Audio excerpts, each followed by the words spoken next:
The future of work and the future of recruitment is all about technology, so I'm here today to interview Colin Seward, who is the EMEAR CIO of Cisco Systems.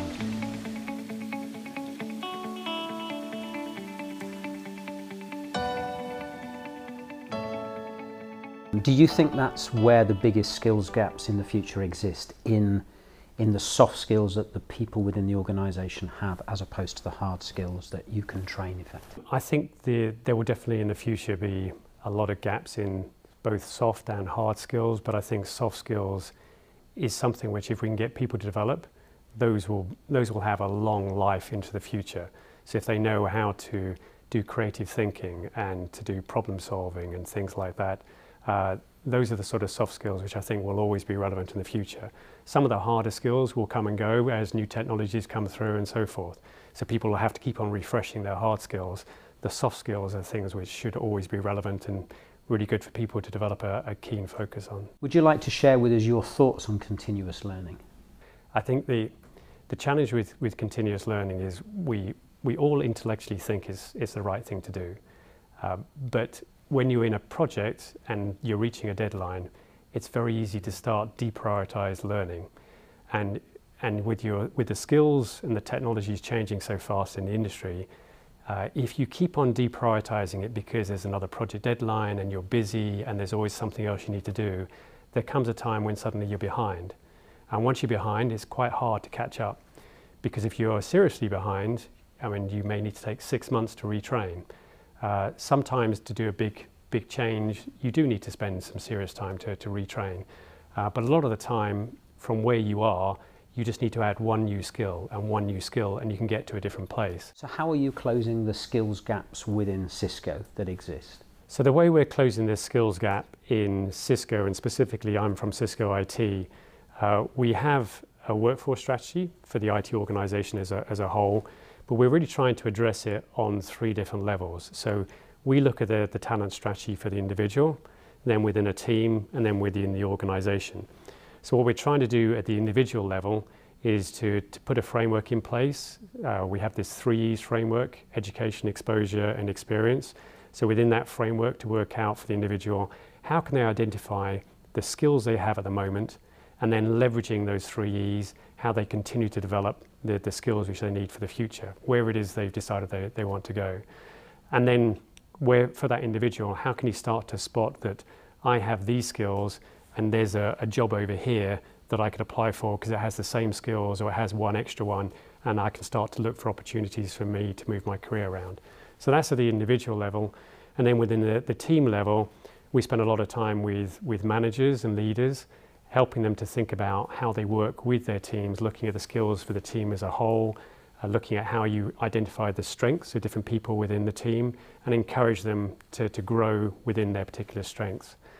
And then at an organizational level, looking at the workforce strategy planning and looking at the skills you need for the workforce as a whole within all of IT, looking at the trends for the future. Some of those things you need to start planning for now and thinking about the training for. Some of those things is just looking for the parts of the organization which really need to invest in that. So within the workforce planning, we'll look at the skills demand, the trends in the marketplace, what we have inside of IT at the moment, and then how do we start to close some of those gaps? Is it by recruiting new people, either attracting people out of university with the right skills for the future? Is it about recruiting somebody who's a silver bullet who closes a particular subject matter expert skill we have at a higher level? Is it about retraining people that we have at the moment? Or is it about using contractors or vendor companies, again, bringing them in because they have a particular niche skill that we need? So are there any specific tactics that you're using to bridge the skills gap? So I guess one specific tactic that we're trying is, as we recruit in new people from university, we recognize the university courses, pretty much all university courses will teach programming. We have a lot of people who are incredibly skilled, experienced people who have been in IT for a long time, who know networking inside and out, but they have never done programming. So we'll do a buddy up program with somebody out of university who's moving into the networking team. We'll buddy them up with somebody who's been around for a long time, and the two will then exchange a lot of information. So Colin, I gather you use the Sophia framework. How does that fit into your skills development program? how we use the SPHERE framework. SPHERE stands for Skills for the Information Age. And we're just at the early stage of starting to see how this will work for us.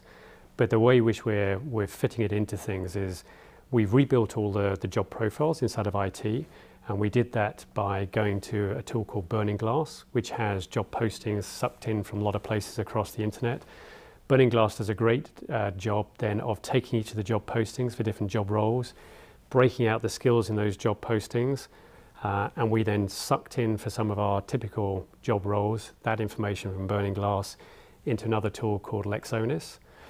Lexonis then allowed us to take those job skills and to send them out to the different managers within inside of IT and just say, does this look right for this particular job skill? So what we hope SPHERE will do is, now we've got the job roles and we have a rough idea of the skills in it, it'll just give us that vocabulary framework that's consistent across IT. So individuals know exactly the skills that are needed. The language is more uniform across the organization so people can transfer across different things. And it just so happens that Lexonis, which we use for that process, works very well with the SPHERE framework. So they have a deep partnership. So we're able to suck the SPHERE framework into Lexonis. And then from Lexonis, we pull it out into another tool called Degreed. And Degreed is our learning platform inside of Cisco. So Colin, as you develop skills in IT, how do you take the business along with you? So as we develop the skills in IT, when we're doing things like agile development, when we first started launching that program, we called it IT delivery transformation because we thought this was all about changing the way which we did things in IT. We were going to introduce agile software development. We were going to change the way which we produced it and the speed and velocity. What we hadn't recognized initially was how important it was that the business recognized the change and they worked with IT during those sprint cycles and so forth. At Global Recruitment Thought Leaders, we're very much about the future of work. I'm fascinated to know how you see the future of work developing, particularly here in Cisco, but also generally with regards to things like automation and machine learning. That's a great question. So when we look at the future of work, and as you say, with some specific things, automation, machine learning, a lot of buzz in the marketplace around the potential impact of these. Are they going to change jobs, displace jobs, create new jobs? And it feels like people are divided about exactly the impact. I know Cisco has done some research with some companies in the US where they've looked at the potential impact on jobs. The results from that research were they felt that it wouldn't lead to a job reduction, but it would lead to a pretty big shift in terms of the jobs that are out there. Certainly inside of IT, we're seeing a lot of interest with AI and the potential benefit that it can have. So when you've got engineers in the system admin space inside of the data center, they do a lot of repetitive work, and a lot of the time pressure is really critical that you have to do that quite quickly. So there we can certainly use automation a lot to make that repetitive work less boring and get that engineer onto new things. We also recognize in the areas of like security, there we can use artificial intelligence to spot threats more quickly coming into the network, and from that take a much more quick response to it. And that does require a higher degree of intelligence. So it's not just pure automation, that really is getting into AI and learning.